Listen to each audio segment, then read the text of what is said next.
So today, Eddie, this is your show. I'm going to let you do the introduction if you'd Yeah, like. well, Tell us hey, what we're going to talk about today. yeah, hey, we're sharing this one. But yeah, so I know you're an expert in this, and I am from kind of a different angle. But I've been posting all week about the fires in California. I lived right in the area. I'm very familiar. I have friends and employees and people that I work for that are affected by it right now. I've got people who work for me that have had their power shut down. People who've had their homes burned, their businesses burned. Absolute devastation and loss on about as epic a scale as you could possibly be. You've got one side of the equation right now that's blaming climate change. That's their constant mantra. Hey, we've got lousy policies, and of course, it's not anything other than someone else to blame or nature.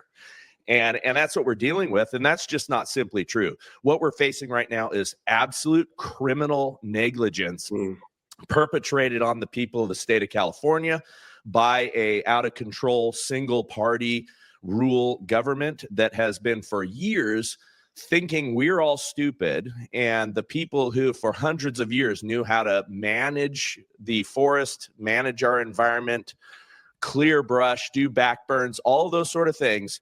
Those guys are the dummies, and some a-hole out of a university that has gone into government or got elected for these positions. They know better, and they're going to upend everything. And here we are. Yeah. Well, I can provide a lot of insight on this. I'm just going to go ahead and read you some of my qualifications. My first career, of course, I'm doing this now, but my first career was in natural resources management, environmental remediation. So Kelly John Walker, MS, worked in urban interface wildfire prevention for over a decade and was awarded the Bronze Smoky Bear Award by the U.S. Forest Service. I'm gonna put this up here. That's me back in the day in Sun River, Oregon, a little younger, not quite so much gray hair. Let's see, he was awarded the Bronze Smoky Bear Award by the U.S. Forest Service. He wrote the nation's first Project Wildfire Urban Interface Wildfire Protection Plan, which the Forest Service used as a national model. He managed forestry and environmental concerns for one of the most high-dollar housing and resort communities on the West Coast, totaling over 2,000 acres for 7 years. He was on numerous boards, including Project Wildfire, Deschutes Soil and Water Conservation District, blah, blah, blah, that goes on. He held terms in an elected office as vice chair of the Deschutes Soil and Water Conservation District. Now, I trained on a graduate fellowship with the U.S. Department of Defense and the USDA Natural Resources Conservation Service at New Mexico State University. So really, that's a long-winded way of saying I have a lot of experience in this field to the level of being probably top tier in the nation on wildfire prevention, but especially restoration, remediation. And if you're watching this, I'm not sure how I'm going to do it, but I would love to get down there and help some people out. I'd like to find some funding. Wednesday night, I was on the Larry Elder Show. Today, I was on TPUSA. Wednesday. And then yesterday, among other shows, I was on Real America's Voice. So I not only can look at pictures and look at the data and know quite a lot about this, but I could go down and help restore the areas. So one of the things you're saying is that this is criminal negligence, Bryce, and I have to say that is a good way to put it. Gavin Newsom and some other people on the political spectrum, usually on the left side, are saying that, well, this is all a product of climate change or global warming, and that really is a straw man argument. It doesn't apply. It's not relevant. I don't think we even have to get into the argument about the validity of climate change. What this is due to is rank mismanagement. Go ahead. Yeah, I might pause for a moment just to clarify and qualify that. And the reason is because we are cast to the fringes if you ever question the climate change narrative, right? Yeah. And here's the truth of it. We know that the climate changes. It has for the entirety of the age of the earth. And we know that it's changed while we have been on the planet. We know that they used to grow wine grapes in the UK. We know that climate ebbs and flows. We know that it changes. We do know that the major factors for that are not necessarily human beings living on the face of the earth, although we contribute to some of it. They can never tell you exactly how much or what mitigation efforts are needed to block the, the small percentage point of what might change over the, coming 100 years. Yeah. The truth is that this is a grift for many people to make money. Activists make a ton of money with things like this, and then they perpetuate the problems based on, again, creating this big boogeyman. And what we've seen is, and I think that there's some nefarious purposes, and, I don't have your expertise in that, but what I have done is talk to a lot of people that have been involved in industries of the past that mitigated these things. And I've talked to dozens of firefighters, and I've had people on the show that are experts. I have current firefighters who are in leadership in LAFD and LA County Fire that have been affected by this and have talked about this issue privately year over year over year, and how much worse it keeps getting because of their policies. And they're frustrated. Morale is down across the departments. And so we're finding ourselves in this terrible position, and their excuse is climate change. And they call us climate change deniers if we question that, that assertion and that talking point.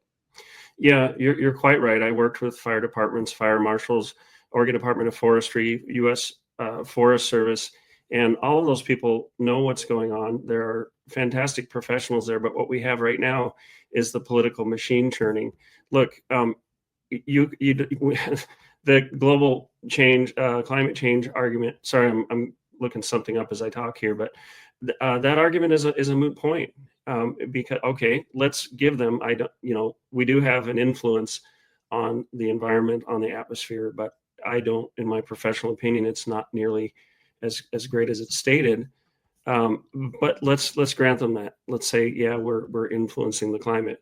Okay, so what? So what are you going to do about it? How do you keep things from catching on fire if it's 2 degrees warmer? It's a non sequitur. It has nothing to do with it. And certainly getting rid of gas-powered cars isn't going to be a solution. You're right. It's a grift. There's this big carbon credit market, and it hasn't even been established, no matter how much they want to browbeat people, what exactly influence we have on the environment. I could do, actually, Alex Newman and I did a show. You can go to realfreedomtalk.com and go back a few pages, and we did a whole show on the global warming and climate change. I'm a scientist, and Alex is a research journalist who's gone to Davos and all these other places. But so if we had done due diligence on the environment, on the natural environment, if we were managing it the way that works with nature, I don't care if it's hotter and drier, we wouldn't be in this situation. And by the way, you might know that the peoples who were living on that land before the Europeans came, they used prescribed burning. They managed the environment. Yep. A lot of this, and I don't want to get too far into this just yet, we can talk about it later, but a lot of this devastation comes from Marxist, communist, and socialist ideology, where they want to create this utopia that lives only in their heads, that we're going to be going around in loincloths, having our Pocahontas moments out in the wilderness. That we never are going to go back to the 16th century environment, 17th century. We live on the land. We're not aliens here. We have to live with the land. And that's what these people have refused to do. Gavin Newsom, Karen Bass, they live in this dream world, and then they're going to blame it on this nebulous concept instead of saying, look, our forest management policies have been devastating. Our water policies have been devastating. I can go into some really interesting details on that too, by the way, because and I want you, I want you to. I think that they live in tall buildings, and they live divorced from the everyday, and most of them live divorced from nature. I mean, they're running around in their chauffeured cars, going from cocktail party to press conference and fundraisers and all of that sort of stuff. Karen Bass, I mean, she's been absent. She got put in place by the people of Los Angeles, in favor, instead of a genuine businessman that was fairly moderate and palatable for most people, and could have straightened a lot of things out at the local level. One of the key developers in that area, right? I mean, Yeah, I mean, half of his projects have, probably, I mean, the devastation in Pacific Palisades. I mean, it is horrific to see those pictures coming out today. I mean, we're talking about, it's like, Rome burning level devastation. It's fires that we had before we understood this stuff and had good buildings and mitigation techniques. I have to say, Mrs. O'Leary's cow is off the hook, because this dwarfs the Great Chicago Fire. That's right. Almost the insignificance. My wife was saying she looked at some maps she saw online about how big this Chicago Fire was versus this one, and it doesn't hold a candle to it, And I wonder, Karen Bass, Gavin Newsom, do they know the names of the plants there? Do they know anything about the ecosystem? I do. I lived in Pasadena for 3 years, looked out toward Altadena. I did some of my graduate studies. I went to classes and trainings and field trips down there. So, how much do they know beyond the politics? What the people want versus what the land needs. That's important. Yeah, no, and it's interesting because they are, if you're watching the buzz online, and the people who are on the side of the left and Gavin Newsom and all that stuff and coming to his defense are saying, well, these are federal lands and all that stuff, and that's simply not true. There is there's local lands, state lands, and federal lands. Yeah, but check this out. Similar policies, and they're failing to do the same things at all of the levels. This is a really good time to put this up. Check this out. I have just stacks of letters of recommendation from my time spent in that career. I still do some things, by the way, consulting and such. But here's a letter from the Oregon Department of Forestry and the Forest Service on the right there. We all work together. We call it an interdisciplinary approach. Right. Okay, so I was managing over 2,000 acres in Sun River, Oregon, which is run like a city. I was the head of the environmental department. I worked with Rick Gibson from Oregon Department of Forestry and others, gained a lot of respect, worked with them, worked with the fire marshal in Bend, all kinds of people. I was on a number of boards, like I was reading and boring everybody to death. Worked with the Forest Service. I mean, the lady who became the deputy chief of the National Forest Service, U.S. Forest Service on the national level, Leslie Weldon, she worked in that area when I worked there. I got to know her well. I looked her up and saw what she's doing. In 2022, she was designated the DEI director for the Forest Service. Okay. Black woman, white man, we worked together. It didn't matter what our outward appearance was. Back then, look at the dates on these, 2005, early 2000s. We didn't think in these ways. No, we did not.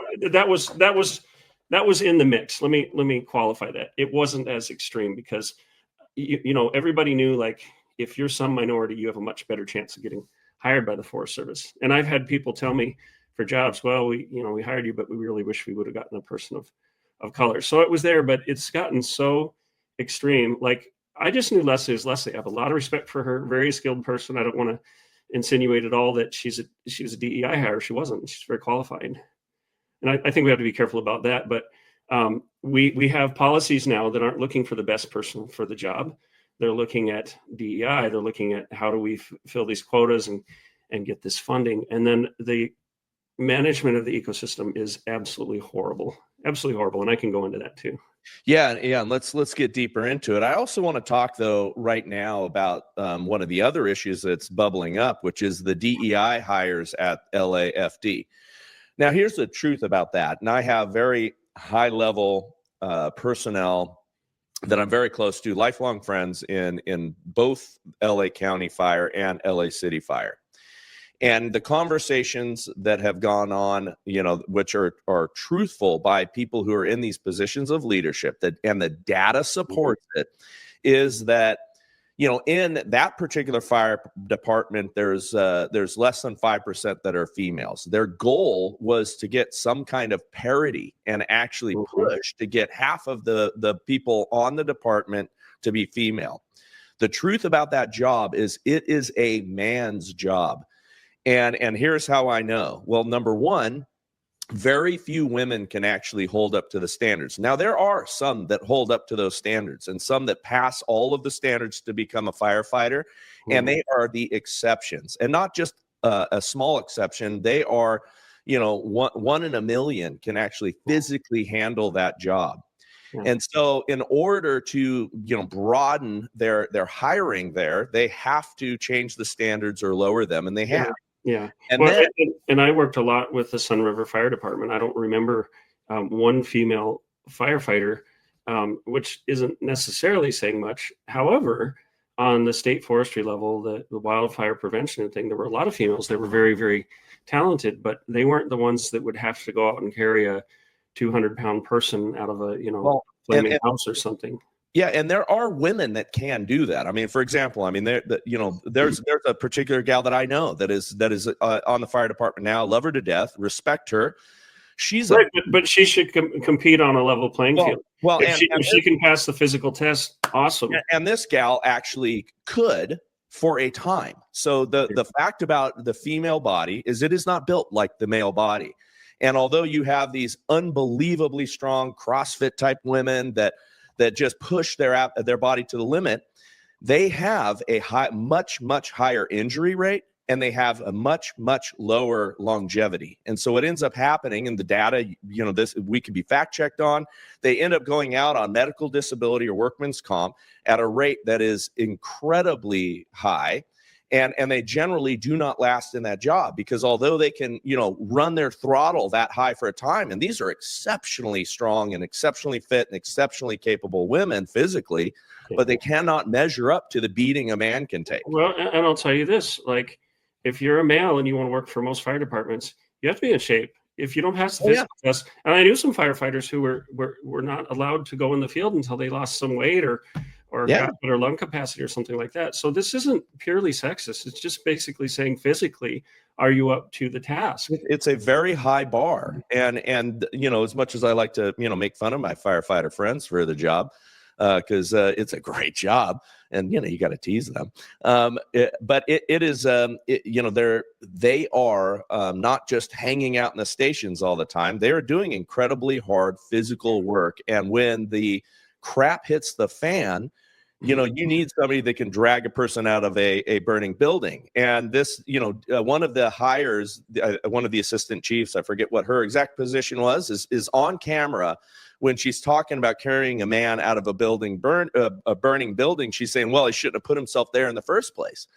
And that's made its rounds. Elon's posted it. Everybody's posted it. But she was mocking the fact that the dude got himself into danger, and basically, well, he shouldn't have been there in the first place. When I was environmental director, we had a plane, because there's an airstrip there in Sun River, that went off the runway and flipped over and landed on its top. And I had to go out there in this marshy, boggy atmosphere. You could hardly walk through and check and make sure they were okay. They got out of it on their own, but I could have been needed to carry people out. I'm 6'4", 240 pounds, quite fit. That would have been hard even for me. Sun River Police called me out one time when a guy was being belligerent, and I told the police chief, "Why are you calling me out? You're the police. You have the guns." But there is a difference physically. I want to take just a second here to ask everybody if you'll go to realfreedomtalk.com, because I'm going to be putting a lot of this content there. I've been, for the past 3 days, just back-to-back interviews, but you're also going to find articles, shows. This show will post up there. And also, please check out Freedom Talk magazine. It's just a screenshot there, but there's a free version of the magazine, but I decided starting January to get the full online subscription, including the audio versions of the articles. You just pay $5 a month. And I like this better than asking for donations, because you get something tremendous in return. But it really helps, this is my job now. This is what I do. So it really helps us keep the lights on. I'm going to do a wildfire issue for sure, even if it's a supplemental issue to what's going on. I wanted to make a point, Bryce. Before you do, let me also just plug my show. So bryceeddy.com is where you can join my email list and find out what content we're putting out and support us. And we've got some good things that are going to be happening this year that we'll keep you apprised of, and ways that you can participate and help us. You can also find me on Super Bryce Eddy on Instagram, where I'm posting a lot of these reels. I've predicted many things that were to come. And I've got some insight into what I believe the next couple of years are going to be like, and we must all be vigilant and be on guard because some crazy times are coming. And I think we're going to have more crazy things like we're experiencing right now, because what you sow, you will reap. And the left has captained the ship for a while, and it was sinking. And maybe we're going to have a good strong revival under Donald Trump. I'm very optimistic about that. Yeah, and I'll tell you, sorry, I don't know where my manners were. I should have put you up on screen. Oh, I'm redeeming myself here. Never mind the obvious quick clip that I took. But and honestly, let's see if it shows on here.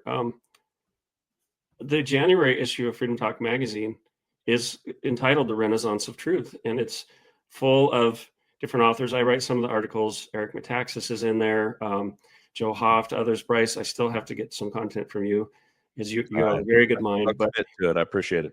It's all about this. It's all about, we need to bring truth back to the nation, because boycotts of products, getting the right candidate into office, those are temporary fixes. We have to have a renaissance as a people. We need to understand the founding principles, the virtues and values that are time tested. So I don't want to preach too much on that, but do go to bryceeddy.com. Follow Bryce on Instagram. I'm at realfreedomtalk.com. I wanted to show you something, if I might. Actually, I have a short clip from the Larry Elder show the other day. It's like a minute and a half. Can I go ahead and play it? Okay. My guest is the founder of Freedom Talk and Freedom Talk magazine. He has worked with state and federal forestry in the areas of fire prevention for years. Was awarded the Bronze Smoky Bear Award for his work. Please welcome to the program, Kelly John Walker. Good to see you, Larry, and I'm very sorry to hear about all the tragedy that's going on. It was very preventable. Yeah, and now there are 5 lives lost. Last segment I said 2. It's now been changed to 5. You said it's very preventable. Tell us how. Well, I'm seeing comments on X and other platforms where people are blaming this on climate change. That's absolutely false. I could go into that, but essentially, a lot of this has to do with how the land is managed. You mentioned the lack of forest thinning. That's very true. Around those areas, because I lived in Pasadena for 3 years, we looked out at Altadena. That's a chaparral community. It's a fire-prone community. A lot of this, through some pre-planning, through some good land management, could have been prevented, and the state could have been more ready. Well, I ran for governor in the recall election, as you know, in 2021, and this was a major issue. I talked with a lot of firefighters, and they said exactly what you said, that we needed to thin the forest. And Gavin Newsom flat out lied and said that he thinned 90,000 acres. It turned out it was 11,000 acres. And also you have all these environmentalists that have been attacking the forest industry until you have really thick trees that ought not be that way. It wouldn't be that way but for the fact that industry has been attacked. Right. They call them dog hair thickets. It's unhealthy thickets of smaller trees. What we really need is for the government to listen to people who really know what they're talking about. And part of the problem, God bless them, a lot of people have been influenced by environmental ideas that are not sound science. So they think you shouldn't cut anything, don't disturb anything, we're going to kill native species, endangered species. Well, what they don't realize is that a lot of those species do rely on the open canopy. They rely on fire, so we can do things like prescribed burns, controlled burns. So a lot of this, how it could have been prevented was with good education, and instead of playing politics, Gavin Newsom could have sat down with some of those people you talk to who know what they're talking about. Stop playing politics and protect the environment and protect people's homes. Great clip, Kelly. The fundamentally the worldview of the left and the environmentalists and those activists, because some of them may be sincere, right? I think a lot of them are just grifters and earn a lot of money, pushing this cause and get big grants and get their their scientific papers paid for and all that good stuff. But the truth is many of them, the underlying philosophy is an anti-Christian, anti-God worldview. They do not believe we are a part of the environment. Right. They do not believe we're supposed to be here. Yeah, and working the land is unacceptable to them. I mean, I talked to loggers. Especially here in Idaho, we have a similar problem, and the problem is not the state of Idaho. It's actually the federal government that owns 62% of our land, and so that land cannot be worked like it used to be. There isn't allowed to be mining. There's all kinds of restrictions that have creeped in over time as they took over the land, and the Bureau of Land Management changed its philosophy, got its influence from all of these environmentalists. And so that undergrowth, the removal of dead trees for firewood, all of those sort of things is not happening. And that's why we had this year some pretty significant fires ourselves. Yeah, the Forest Service used to be known, I'm trying to remember the exact tagline, but we talked about multiple use, like there are a lot of uses. In fact, we don't see the clear cutting. We used logging as a preventative tool very carefully. Laborious environmental impact statements had to be gone through. But now they don't want multiple use. They want multiple diversity. They're focused on the things that don't matter to most of us. We don't care what gender someone is or race or color of skin. We're people. We just want the best people to do the job. That's right. And you're right. They treat human beings as if we're like a virus on the planet. And speaking of viruses, there are some things at play to take a whole lot of people out because they think that we're overpopulated. I've done some studies on this, and we don't know what the capacity of the Earth is, but it could be up to the level of trillions. That may be hard to believe, but well, you can fit the entire the Earth's population in Texas. I mean, that's and that's having room. And that's what's mind-boggling to people. And part of that is people live in these cities. They do live jammed together. They don't get out in nature. They don't take a drive from California to Idaho like I've done, or drive from here to all kinds of places. And you see empty, viable land all over the place. But we concentrate ourselves in miserable little cities and tall buildings, and we lose perspective. Well, we need to be teaching people about the land and how it works. And let me see if I can. Yeah, there we go. So when I was in Sun River, Oregon, you had a lot of people from the west side of the mountains, Portland and Eugene and Salem, but a lot of people from California, East Coast people. They'd come out here and they'd think, we can't cut anything. We got to leave it natural. They didn't realize that these ladder fills had built up after 100 plus years of unnatural fire suppression. Because in the Smokey Bear days, especially the early days, it was like prevent fires at all costs. Then they started to learn and do prescribed burns, and we did a lot of thinning. We contracted. The Forest Service worked with us for the areas, Forest Service land around the community. But we need education. So to give you one example, this one fellow from one of these other areas called up my office, left a voicemail message. He was ranting about you're clear cutting out here because we were doing the thinning on the common areas. He was so upset, he ran out of time on the message and he came back, Eugene Kazimierski, part 2. And then he kept going. And so I went out to visit him and I let him do his rant and talk about you're ruining the forest. It's so natural and things. And then I just explained to him the ecology. I explained how if the trees get too dense, they're unhealthy. The mountain pine beetles will move in, kill the trees, so on and so forth. And he listened. And what I started with by saying was, I said, Eugene, I am so impressed that you care so much about the natural environment. That is, I'm with you on that. Now let me explain something about this environment where you live. And by the end of that talk, he became such a champion for the program, But we do have those ladder fields. This is just one chart I brought up, but you can see there's grasses, brush. It can move up into the trees. Now around where these fires are happening, it's higher elevations, like up on the Mount Wilson. I think it's called Big Bear up there where you get into the trees. Yep. Down near the cities, it's chaparral. So it's like manzanita, greasewood, ceanothus, which is sometimes called wild lilac or California lilac. That ceanothus, the leaves exude a resin that's very flammable. So these are fire ecosystems. They depend on the periodic natural thinning. But we have a multiplicity of problems because people let those fuels accumulate. And actually the cities kind of replicate the forest because now you have situations where you have debris, you have brush and grasses next to the houses. And Bryce, a lot of people think that these big walls of flame move through and that's what destroys everything. In the vast majority of the cases, it's not so. I've seen studies, I've watched them, I've gotten continuing education credits for them. Like up in Canada, they had these huge forest plots and they built structures and they would have flames go through and versus what we're seeing here, which is embers. The flames burn hot, but they didn't burn long enough to ignite the buildings. What happens is you get, and this was very bad with the winds, but you get almost like blizzards of Embercast. embers of sparks. So these get into that material and move up this fuel ladder, and they can even get in under shingles. And this is the major problem. You do see some trees that are catching fire, and I think this is simply because 100-mile-an-hour winds with embers. It's going to be really hard to stop that. But you see these pictures. Maybe I'll pull one up later. But you see these pictures, aerial views, and their entire neighborhoods wiped out. And I told one of my sons, "What do you notice about this?" "Well, the houses are gone, but a lot of the trees are still there." I said, "Yeah." I said, "That's because the embers come in, they catch the structures on fire. The trees often, they don't have any flammable limbs or enough to ignite the trees.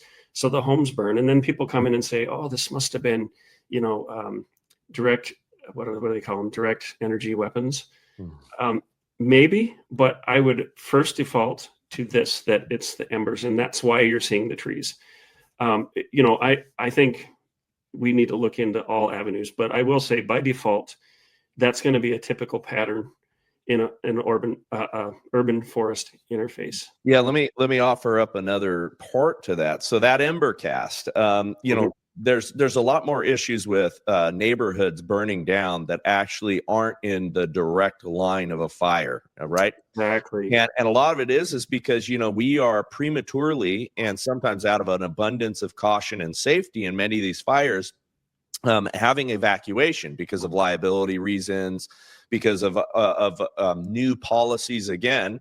And so a lot of people are leaving their neighborhoods and unable to, fight and tamp down small, tiny little fires that begin around their property based on just that ember cast that's coming from blown from a fire far away. And we've seen that in many neighborhoods that have just started that way. And if you talk to the firefighters, this is a big concern of theirs, is they're telling people to leave, and people defending their property, sometimes is incredibly valuable. And there's a whole nother part of this too, is what's gone on within the insurance marketplace, which is my background.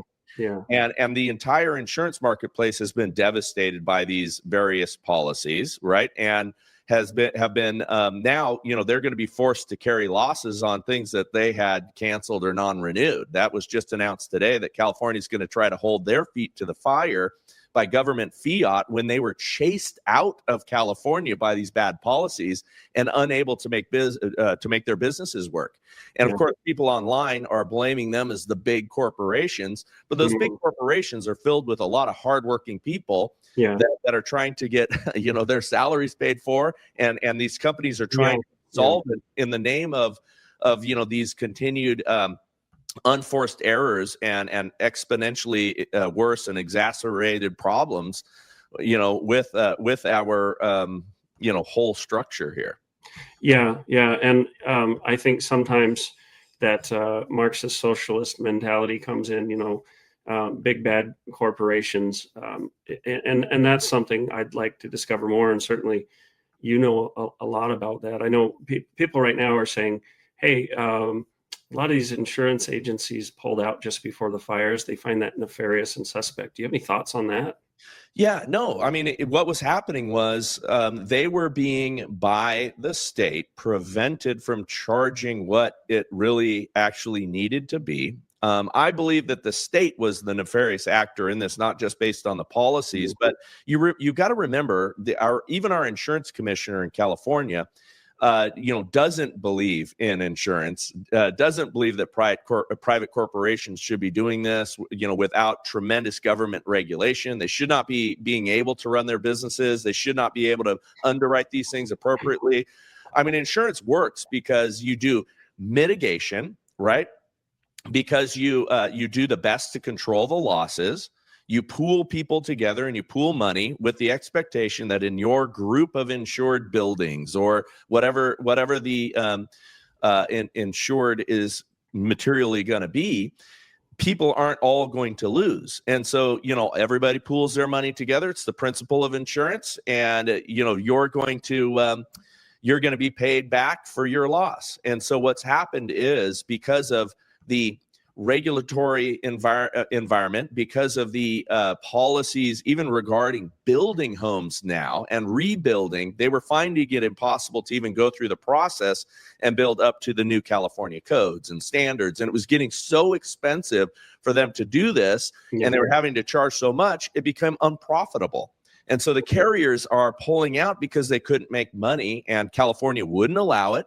And California wasn't doing their job to try to prevent the fires, and we're seeing it now. So no, it's not the insurance carrier's fault. It's California's fault.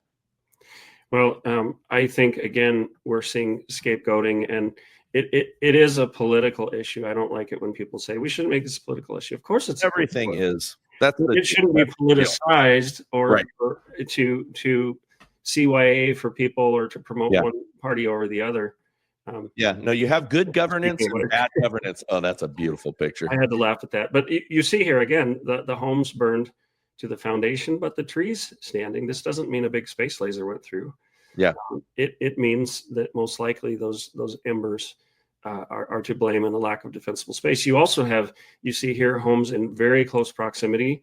That is a situation where simply even just the heat from a nearby burn can catch things on fire. I watched a house fire in Pasadena, and the palm trees, other side of the sidewalk, 10, 15 feet away, they burst into fire just from the heat from the burning house. So, when we talk about urban planning and things, this is tough.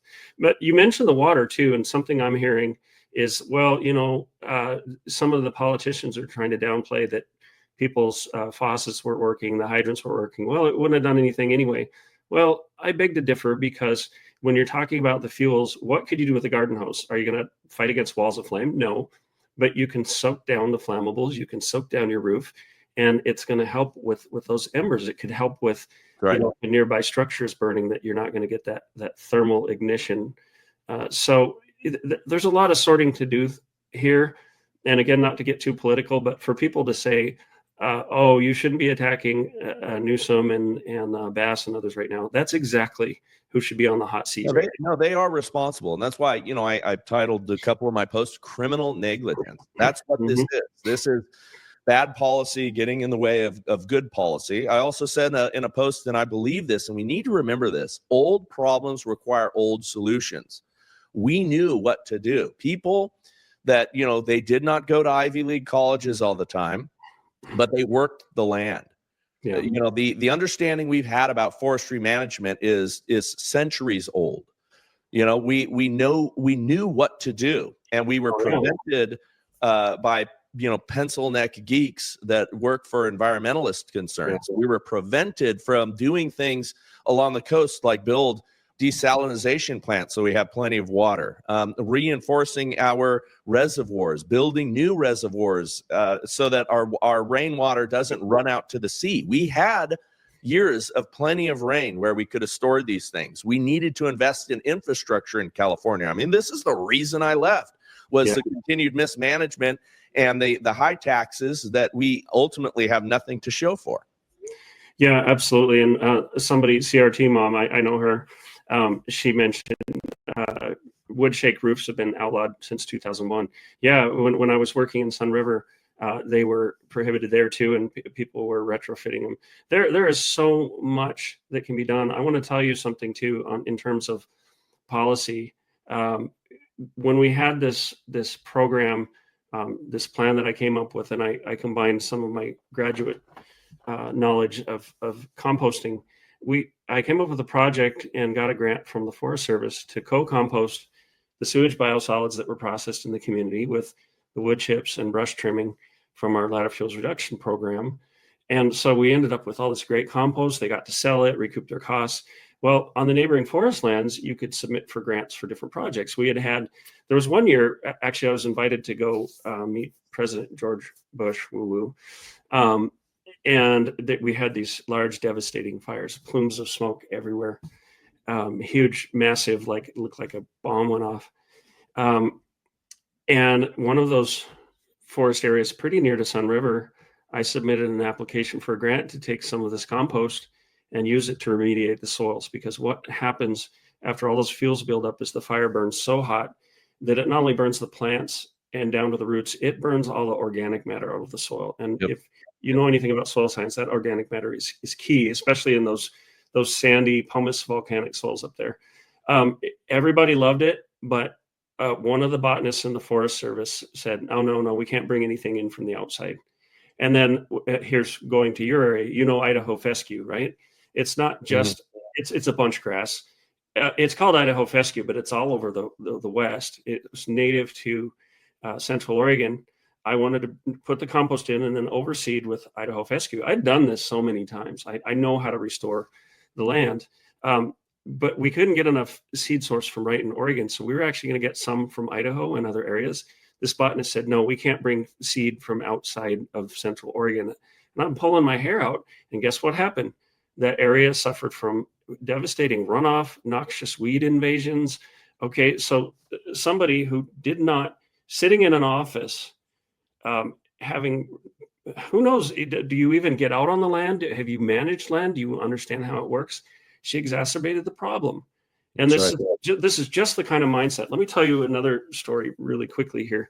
I'll try to keep it brief, but one of the things I did in grad school was I studied endangered Gila trout out in the Gila wilderness between Arizona and New Mexico. Steep hillsides draining into streams in the watershed. There was one hillside that had burned over. It was starting to come back, but we literally had these units that would collect water samples automatically over time. And then I'd go in with the professor and I'd pack the thing out, you know, young strapping grad student. But we were measuring the effect of sediment on the protection of these fish. So you hear about this smelt that they're trying to protect. Okay, so they divert a bunch of water, which should go in to recharge the watershed. They're not thinning the vegetation, so the plants are using too much water that should be percolating down to recharge the groundwater. Now, as a result of all this, we've got these devastating wildfires. Now we're going to have the same problem that the Forest Service denied me the chance to help restore. We're going to get runoff, sediment, landslides, you name it. Where's it going to end up? It's going to end up at the bottom of the basin or the watershed, and you're still going to kill the fish. It's the most myopic, moronic mindset that you can imagine. If you want to save the fish, understand the ecosystem, get involved. You have to intervene. We're not Native Americans out on the land, but I've got, you know, the conditions are what they are today. It's totally changed, but I have news for them. Again, the Native Americans didn't live on pristine land. They managed the land themselves. Yeah, no, that's again, you know, that's where these people, you know, who have accumulated some knowledge but have no wisdom and have a fantasy view of what the earth was like, you know, and what it should be like and how many people should be on it. Again, it fundamentally comes down to a particular worldview, and it's a secular humanist worldview where we believe we can control everything, and we believe that we're more powerful than God, and God did not give us the land to be a good steward on. And that means we are to work it, and we are to use responsibly the resources of the land, which includes using the forests, using the trees, using the downed woods, and, you know, allowing and the firefighters know this. I mean, part of their training used to be doing regular back burns that would simultaneously, reduce the amount of flammable ground materials and would give them a chance to practice on fires. And they would do it on days that it was safe, and they'd cut fire lines and they'd do very controlled burns. And then what did the environmentalists do? Oh, we don't want that. It releases, badness into the atmosphere. Oh yeah, CO2 and all that air quality. Yeah, and then what do we have now? How's the air quality now? In California? That's the absurdity of it. Every single year this happens, and every single year we're breathing in clouds of smoke that did not need to be. I mean, it would not have been the same accumulation of all of that doing strategic backburning. Yeah, absolutely. And when I lived and went to school in Pasadena, it was from 1987 to 1990, and there were just these gray walls of smog. And we, on a clear day or after rain, we could look out and see the hills of Altadena, see up to Mount Wilson. But it's not like that anymore, and we've made progress. And it's not because, give some of these people some credit. Reduced emissions, those types of things, they've had a good impact. But why would we take all of that progress and act as if Chicken Little, the world's falling down around our ears. We're making good progress, but Yeah. we've got to get a hell of a lot better at managing the environment. And I've been saying, if there's one silver lining to all of this, it's that other communities can learn from this and say, where are we vulnerable? Are we being this stupid? Do we need to change our policies? Yeah, and I hope they appropriately hold Gavin Newsom responsible. I hope this exposes at the same time the DEI policies that have put less competent, and I'm not going to say that these women are incompetent, though that may be the case, but we do know that that the leadership at LAFD was promoted into those positions while they passed over more qualified men. And that is the truth. Yeah. And I'll tell you, before this attitude entered everything, you're just going to go to people and get it done. You're going to work together. But now there can be this inferiority complex because, oh, wait, you're a man, you're mansplaining. All those interpersonal, just warped politics come into it. And, look, I've heard a couple times, I think it was the fire chief of LA or whatever, say, oh, well, we want diversity so that if you see someone coming to save you that looks like you're going to feel more secure. What's the underlying message that they're trying to seed into society? If you're in a Black community and a white firefighter shows up, you might not be safe. What are they sowing into society? I don't care. Yeah. I don't care if it's a Black lesbian. If she's buff and can carry my family out, great. But usually it's going to be a big man, a big male. No, we want to see a competent person, and I don't care what color they are. Just do your job. And neither could I. I could care the square root of less. Yeah. It is not about that, but they are sowing division by saying such stupid things, and it is paramount in its stupidity. Yeah, I'm so glad to see people on the left starting to get it. I work for Mike Lindell, communications director for election integrity, the Lindell Offense Fund. Mike's been on Young Turks a couple times, Anna Kasperin and Cenk Uygur. They're both amazing that the red pilling is going, but Anna has said basically, like, I just want to say it hasn't been the Republicans that have made my life difficult. It's been the Democrats, and they're starting to see just the insanity. Yeah, I think Anna is actually sincere and authentic. I'm not so sure about Cenk. Same. I've seen him say some of the most wicked and horrible things for years and years and years.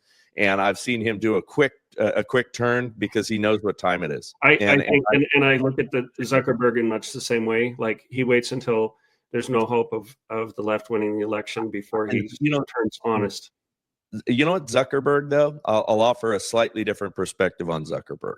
So I think that he was, a young kid that got squeezed and pulled into the deep state apparatus and basically, hey, we're going to make you incredibly wealthy, and we're going to prop up, a few companies out there in the social media space. We're going to help you guys to be extra successful, and we're going to suppress the others. And we know that happened. We saw the Twitter files, right?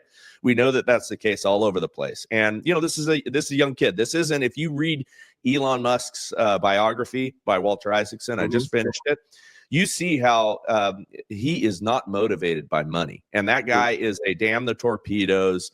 I'll tell people F you to their face, and that includes the government in many respects. Now, I don't trust anyone completely, but praise God for Elon Musk for being willing to do that. And he's fighting some great battles, even with the UK and all that stuff now. I think that's in his DNA.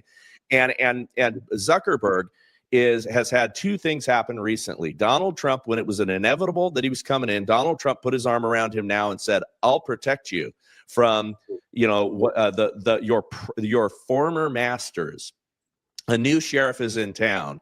And so I do think that that's a little bit of an awakening for him. And when I say they wanted just a few companies to control, remember that interview that Mark Andreessen gave, where he talked about AI and the fact that they came to him and other AI investors and said, don't bother investing in a bunch of AI startups because we're going to bless 2 or 3 companies and we're going to control them.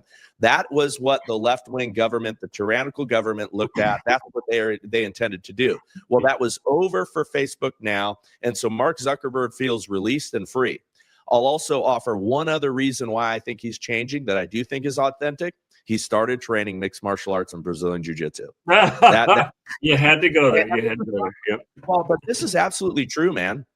There is something in learning to fight And especially when you're a nerdy kid like that and seeing that, wow, I can become strong, I can become effective, I can choke people, I can armbar them. That builds something in a man that allows you to stand up and allows you to start to think differently. Lifting weights builds testosterone in men. You know, it's why the left started calling working out a right-wing thing. And so it increases testosterone, it builds muscle, it builds intensity. And I tell all of my guys when they come first to train with me, I say, give me a year, I'll give you a superpower and it'll change your life. And I do believe that Mark Zuckerberg going down that path had a significant change. And so I'm optimistic about him. Again, I don't trust any of these guys. You know, none of them are my messiah, but I think that the left is opening, well, the liberals, not the far left, not the crazy cult, but I think people are opening their eyes, and we're on the verge of some dramatic change, but we're also on the verge of massive chaos because the machine, the establishment, and our globalist enemies do not want to give up power. I'm not quite ready to give Zuckerberg the benefit of the doubt right now, but I'll take it. I mean, if he wants to, go away from the dark side and join the Jedis of justice, he's welcome. I want to put something up here. My friend Kyle Reyes, who runs law enforcement today, I just got an email just as we were speaking. On-show report: incompetent LA Mayor Bass took 15 trips to Cuba in her youth, trained as a radical. And by the way, if you're watching on Instagram or elsewhere, if you comment, we'll try to read those comments, or if you have questions, let me know. But here's a can of worms I want to open right now, because I've already talked about, and you've talked about, how this is ideologically driven. Here is a card-carrying communist, basically. Yep. Now, think about what just happened. It was this last year, I believe.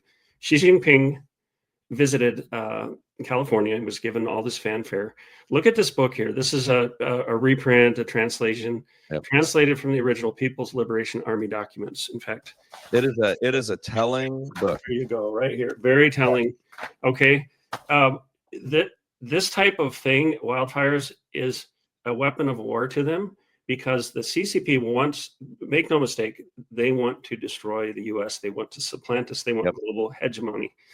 They'll use anything and everything. They don't want direct confrontation if it all can be avoided. The Sun Tzu principles. It's based on that. So they will use what's called unrestricted warfare. My good friend Boone Cutler wrote That's great. 5GW with General Michael Flynn. I have that book here somewhere. Here, I've got it for you. Oh, great. Yeah. They practice unrestricted warfare. They call it, Boone and General Flynn and others call it 5th generation warfare. In other words, 4th generation is nukes and so on. You go back to 1st generation, it's rocks and clubs, right? But now they're using psychological. Yeah. And after I finish this here, maybe I would love to hear you explain 5th generation warfare. But I'm not saying, let me be very clear. I'm not saying that the CCP started the fires. It could be, okay? Or at least some of them. Well, I will say they're absolutely going to take advantage of it. Yeah, no, there's a combination of things, is setting the stage, for incompetence, right? Promoting and pushing political ideologies that are corrupted and are terrible and weak in the U.S. We've seen a lot of that. We've seen China be influential in many of those things. What we're talking about is not conspiracy theory, because all of these folks write that that's what they're going to do. Right. When you blame all kinds of things on the World Economic Forum and people, or you just declare what they write and what they want to see and what China wants to see in the United States, they're like serial killers that like to brag about what they're doing. And so we know that stuff is happening, and these things are not conspiracies, but if at all, they will take advantage of it. And if at all, they will do whatever it takes to, to end up capitalizing on it at the very least.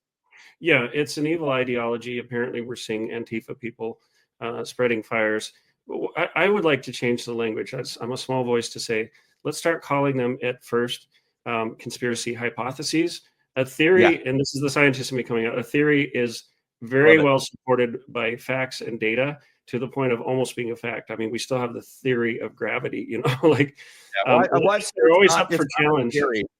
Yeah, it's not a theory. You're just correctly identifying things. So we're identifying conspiracies and showing what's happening. Yeah. So you look at this picture and you say, is there a connection? Well, We know that they would do this. Did they start the fires? We don't know yet. But this is interesting. Here's a direct excerpt from this book. And it talks of this particular quote talks about categories of conflict threatening security. And these are things that they're well aware of, and they want to use whatever they can. Okay. So you go down about midway. It says the second category is the new sources of future conflicts, nationalism or racism. Okay. Yep. And as I'm reading this, you can see the CCP has stoked this in so many ways. Yep. They have rooms full of people. I think they're called $50 people or something. They pay them $50 a day to sit there and impersonate others and make fake profiles and spread division in the country. So nationalism, racism in declining nations, which they think we're a declining nation, and we have been for the last 4 years, conflicts in cultural religious beliefs, the spread of lethal light weapons, and that's interesting. You know, what are they talking about there? We have some ideas. Disputes over petroleum. Oh, well, Biden, who has ties to China, used up our strategic petroleum reserves. Fishing and water resources. Oh, so they're saying water resources can be used as a weapon. The tide of refugees and population flows, ecological disasters, and terrorism. All of these pose multiple threats to nations in the 21st century. And then they go on to say, I think they're saying there that Australia seems to be more cognizant of this kind of strategy than the US. But, and again, you can look at this and you can't say, oh, this proves they started the fires. But you look at this and you say, well, here's what you do with this. You say, I have a hypothesis. I have an idea that this is related. Now let's go in. Let's get an investigation going. Let's get several investigations. I would love to, because I've worked for the world's top two Chinese dissident groups. I still do work for the Epoch Times. Plus, I have this experience. I can look at an area and say, how did this fire likely start? What are the burn patterns? I would love to find funding to go down there and not only help people restore land from individual properties up to the whole watershed. I would like to do some investigative journalism down there and see what kind of links that I can find. Well, let me say something that is really important. There are still people trying to get their homes rebuilt from the Woolsey fire, and the fat chance that the new California insurance plan, right, the California insurance pool that was the pool of last resort, or the insurance carriers that Gavin Newsom is now saying, oh no, even though you cancel these policies, you're still going to pay.